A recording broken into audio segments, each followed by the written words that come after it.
வணக்கம். 2026 பொங்கல் பரிசு பற்றிய செய்திகளை நீங்க பார்த்திருப்பீங்க.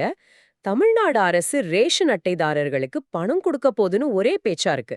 ஆமா. ஆனா இது வெறும் பண்டிகை கால பரிசுன்னு மட்டும் நாம பார்க்க முடியுமா? அதுதான் கேள்வி. எவ்ளோ பணம்? 3000வா இல்ல 5000வா? எப்போ அறிவிப்பாங்க? இந்த மாதிரி நிறைய கேள்விகள் இருக்கு. எங்க கிட்ட இருக்கிற சில அரசு வட்டார தகவல்கள், ஊடக பதிவுகளை வச்சு இந்த முழு விஷயத்தையும் கொஞ்சம் ஆழமா அலசலாம். கரெக்ட். இது வெறும் பண்டிகை பரிசு பணம் இல்ல. வரவரைக்கும் 2026 சட்டமன்ற தேர்தலை மனசுல வச்சு ரொம்ப கவனமா திட்டமிடப்படுற ஒரு அரசியல் பொருளாதார நிகழ்வு இது. மக்களின் எதிர்பார்ப்புகள் ஒரு பக்கம், அரசாங்கத்தோட கணக்குகள் இன்னொரு பக்கம். இதுக்கு பின்னாடி இருக்கிற உத்திகளை நம்ம பார்க்கலாம். சரி, அப்போ எல்லோரும் கேக்குற அந்த முதல் கேள்விக்கே வந்துடலாம். பரிசு தொகை எவ்வளவு? 3000மா இல்ல 5000மான்னு ஒரு பெரிய விவாதமே போயிட்டு இருக்கு. எதுக்கு அதிக வாய்ப்பு இருக்கு? ம் நமக்கு கிடைச்ச தகவல்களின்படி பார்த்தா 3000 ரூபாய் கொடுக்கறதுக்கு தான் ஒரு 80 முதல் 90% வரை வாய்ப்பு இருக்கு. 3000மா? ஆனா 5000ன்னு ஒரு பெரிய எதிர்பார்ப்பு இருக்கே. இருக்கு. அந்த எதிர்பார்ப்பு உண்மைதான். குறிப்பா 2021 தேர்தலுக்கு முன்னாடி அப்போ எதிர்க்கட்சியா இருந்த திமுக, அதிமுக கொடுத்த 2500 ரூபாய விமர்சிச்சு 5000 கொடுத்திருக்கலான்னு சொன்னாங்களே. இப்போ அவங்க ஆட்சிக்கு வந்த பிறகு அவங்களே உருவாக்கிய அந்த எதிர்பார்ப்ப ஏன் குறைக்க பாக்குறாங்க? நிச்சயமா. அது ஒரு பெரிய அரசியல் கேள்விதான். ஆனா அரசாங்கம் இத 2 விதமா பாக்குது. ஒன்னு பொருளாதாரம். 2வது ஏற்கனவே நடந்துட்டு இருக்கிற ஒரு திட்டம். ஓகே, முதல்ல பொருளாதாரத்தை பத்தி சொல்லுங்க. தமிழ்நாட்டுல இப்போ சுமார் 2.25 கோடி ரேஷன் அட்டைதாரர்கள் இருக்காங்க. இப்போ ஒவ்வொரு குடும்பத்துக்கும் 3000 ரூபாய் கொடுத்தா அரசின் கருவூலத்திலிருந்து கிட்டத்தட்ட 6750 கோடி ரூபாய் செலவாகும். 6750 கோடி. இதுவே ஒரு பெரிய தொகை தான். ஆஹா, இது மாநிலத்தோட சமூக நல பட்ஜெட்ல ஒரு குறிப்பிடத்தக்க பகுதி. இதுவே 5000 ரூபாய் கொடுத்தா அந்த செலவு கிட்டத்தட்ட 11,250 கோடியை நெருங்கும். இப்போதைய நிதி நிலையில இது ஒரு மிகப்பெரிய சவால். சரிதான். அதனால 3000 ரூபாங்கிறது ஒரு பாதுகாப்பான ஆட்டமா பார்க்கப்படுது. ஓகே, அந்த ரெண்டாவது காரணம் என்ன சொன்னீங்க? அதுதான் மகளிர் உரிமை தொகை திட்டம். ஏற்கனவே மாசம் 1000 ரூபாய் பெண்கள் கணக்குக்கு போயிட்டு இருக்கு. அதனால அரசாங்கம் நாங்க மாசாந்திர உதவியும் கொடுக்கறோம், இதோ பொங்கலுக்கு ஒரு சிறப்பு உதவியா இந்த 3000 ரூபாயும் கொடுக்கறோம்னு சொல்லி இதை நியாயப்படுத்த முயற்சி பண்ணலாம். நீங்க சொல்றது ஒரு பக்கம் சரிதான். ஆனா இன்னொரு கோணத்துல பார்த்தா மக்களோட மனநிலை எப்படி இருக்கும்? மாசம் 1000 ரூபாய் வர்றது வேற, பொங்கலுக்கு மொத்தமா ஒரு பெரிய தொகை வர்றது வேற இல்லையா? அந்த 5000 ரூபாய் எதிர்பார்ப்பு அவ்வளோ எளிதா குறைஞ்சிடுமா? குறையாது, நிச்சயமா குறையாது. அதுதான் இந்த வியூகத்துல இருக்கிற சிக்கலே. அதனால தான் இந்த அறிவிப்பை இவ்ளோ ரகசியமா வச்சிருக்காங்க. இந்த எதிர்பார்ப்பையும் நிதி நிலையையும் சமன் செய்யற ஒரு புள்ளியில தான் இந்த 3000 ரூபாய் முடிவு நிக்குது. அப்போ இது ஒரு விதமான அரசியல் சமரசம்னு சொல்லலாமா? ஆமா, கடந்த சில வருஷமா பொங்கலுக்கு ரொக்கப்பரிசு கொடுக்காததால ஏற்பட்ட ஒரு அதிருப்தியை சரி செய்ய இந்த 3000 ரூபாய் போதும்னு அவங்க கணக்கு போடலாம். ஓகே. இந்த அரசியல் கணக்குகளை பத்தி இன்னும் கொஞ்சம் ஆழமா பேசுவோம். இந்த அறிவிப்பு முழுக்க முழுக்க 2026 தேர்தலை மனசுல வச்சு தான் செய்யப்படுதுன்னு சொல்றீங்க. அதுல எந்த சந்தேகமும் இல்ல. 2021ல அதிமுக செஞ்ச அதே விஷயத்தை தானே இப்ப திமுகவும் செய்யுது. இது ஒரு தொடர்கதை மாதிரி ஆயிடுச்சா? மிகச் சரியா சொன்னீங்க. இது ஒரு தொடர் கதை தான். 2021ல அதிமுக 2500 கொடுத்தப்போ அது தேர்தல்ல அவங்களுக்கு ஓரளவுக்கு சாதகமா இருக்கும்னு எதிர்பார்க்கப்பட்டது. அதை முறியடிக்கத்தான் திமுக 5000 ரூபாங்கிற அந்த வாக்குறுதியை மக்கள் மனசுல மறைமுகமா விதைத்தது. இப்போ அவங்க அதே அழுத்தத்துல இருக்கிறாங்க. அப்போ இது ஒரு பணப்போட்டி என்பதை விட ஒரு உளவியல் போட்டி மாதிரி தெரியுது. கரெக்டா சொன்னீங்க. இது மக்களின் வாக்குகளை வெல்லுவதற்கான ஒரு உளவியல் போட்டி தான். சமீபத்தில் அமைச்சர் ரகுபதி கூட முதலமைச்சரை மீண்டும் ஆட்சிக்கு கொண்டு வரதுதான் தன் கடமைன்னு சொன்னது இந்த நடவடிக்கையோட அரசியல் நோக்கத்தை ரொம்ப பட்டவர்த்தனமா காட்டுது. அப்போ இந்த பொங்கல் பரிசுங்கிறது ஆளுங்கட்சியோட 2 வருஷ ரிப்போர்ட் கார்டுல இருக்கிற குறைகளை மறைக்கிற ஒரு வழியாகவும் பார்க்கப்படுதா? ஒரு வகையில ஆமா. எந்த ஒரு அரசாங்கத்துக்கும் ஆட்சிக்கு எதிரான ஒரு மனநிலை உருவாகிறது ரொம்ப இயல்பு.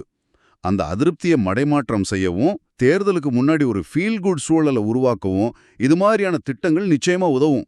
ஒரு பெரிய நிவாரணம் மாதிரி. ஆமா, எல்லா குறைகளும் இருக்கலாம். ஆனா கஷ்ட காலத்துல அரசாங்கம் நம்ம கூட நிக்குதுங்கிற ஒரு எண்ணத்தை மக்கள் மனசுல விதைக்க முயற்சிப்பாங்க. சரி, இந்த அறிவிப்புக்கு பின்னாடி இவ்வளவு அரசியல் உத்திகள் இருக்குன்னா அது வெளியிடுற விதமும் ரொம்ப முக்கியமா இருக்குமே. ஏன் இவ்வளவு ரகசியம்? அமைச்சர் ரகுபதியே இது ஒரு ரகசியம், முதலமைச்சர் திடீர்னு அறிவிப்பார்னு சொல்றாரு. எதுக்கு இந்த சஸ்பென்ஸ்? இது ஒரு மாஸ்டர் ஸ்ட்ரோக் அரசியல் உத்தி. ஒரு கிரிக்கெட் மேட்ச் மாதிரி யோசிச்சு பாருங்களேன். ம் அடிச்சா அதோட இம்பாக்ட் எப்படி இருக்கும், அந்த மாதிரி தான் இதுவும்.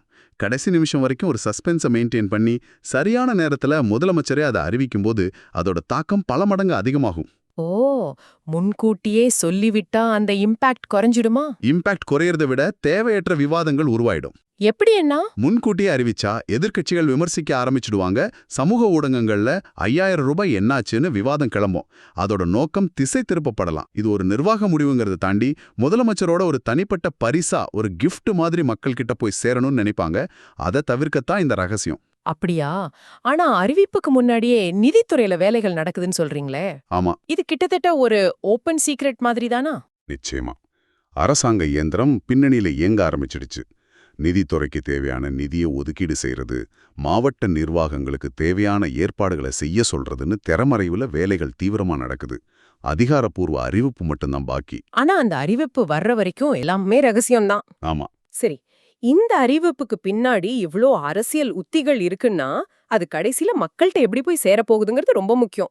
பணம் கையில கிடைக்குமா இல்ல பேங்க் அக்கவுண்ட்டுக்கு வருமா? இதுலயும் சில கணக்குகள் இருக்குமா? இது ரொம்ப முக்கியமான கேள்வி. இதுல 2 வழிகள் இருக்கு. ஒன்னு, நேரடியா ரேஷன் கடைகள்ல கைரேகை வச்சு ரொக்கமா கொடுக்கறது. அதிமுக ஆட்சி காலத்துல 2500 ரூபாய் கொடுத்தப்போ செஞ்ச மாதிரி? அதேதான். இந்த முறைக்கு தான் அதிக வாய்ப்பு இருக்கு. ஏன் நேரடியா பேங்க் அக்கவுண்ட்ல போடுறது அரசாங்கத்துக்கு ஈஸி இல்லையா? வெளிப்படைத்தன்மையும் அதிகமா இருக்குமே. ஈஸி தான். ஆனா அரசியல் ரீதியா ரொக்கமா கையில கொடுக்கறதுக்கு ஒரு தனி மதிப்பு இருக்கு. மக்கள் கையில பணத்தை வாங்குறப்போ அது அரசாங்கம் நேரடியா தங்களுக்கு கொடுத்த மாதிரி ஒரு உணர்வு வரும். அந்த உளவியல் தாக்கம் அதிகம். அதுவும் சரிதான். அது மட்டும் இல்லாம கிராமப்புறங்கள்ல நிறைய பேருக்கு பேங்க் அக்கவுண்ட் ஆக்டிவா இல்லாம இருக்கலாம். இல்லைனா ஏடிஎம்முக்கு ரொம்ப தூரம் போக வேண்டியிருக்கும்.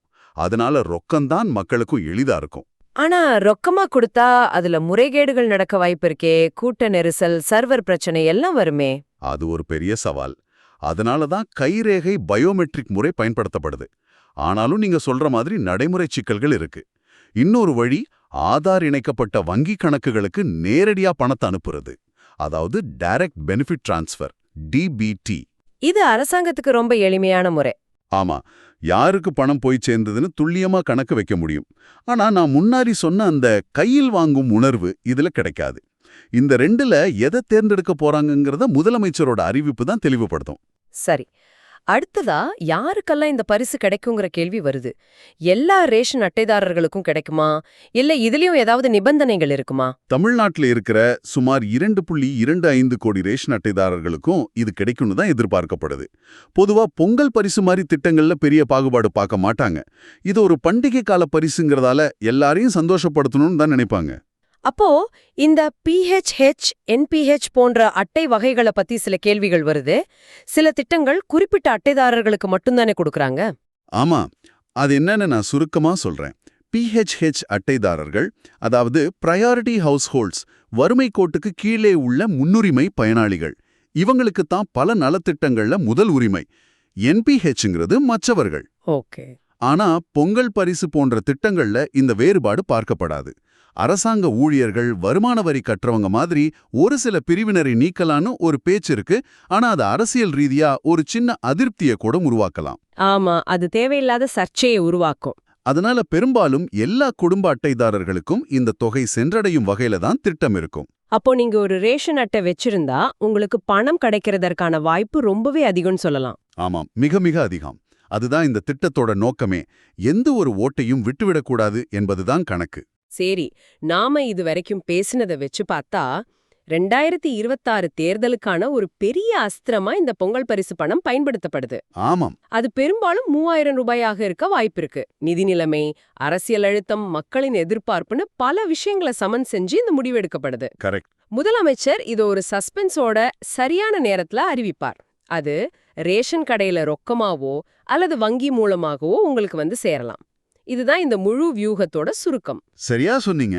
இந்த விவாதத்துல நாம பணம், அரசியல், தேர்தல் கணக்குகள்னு எல்லாத்தையும் அலசிட்டோம். ஆனா நீங்க ஒரு குடிமகனா யோசிக்க வேண்டிய ஒரு இறுதி கேள்வி இருக்கு. சொல்லுங்க, அது என்ன கேள்வி? இது போன்ற பண்டிகை கால பரிசு திட்டங்கள் நமக்கும் அரசாங்கத்துக்கும் இடையிலான உறவை எப்படி மாத்துது?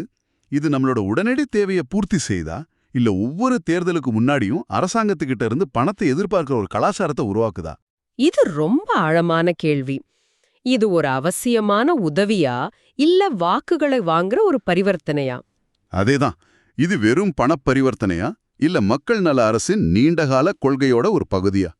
ஒரு அரசாங்கத்தோட கடமை இலவச கல்வியையும் தரமான மருத்துவத்தையும் நல்ல உள்கட்டமைப்பையும் கொடுக்கறதுல இருக்கா இல்ல இது மாதிரி நேரடி பணப்பரிமாற்றங்கள்ல இருக்கா? இந்த மாதிரி திட்டங்கள் மாநிலத்தோட நிதி ஆரோக்கியத்தை நீண்ட காலத்துல எப்படி பாதிக்கும்? இத பத்தி நீங்க யோசிக்கணும்.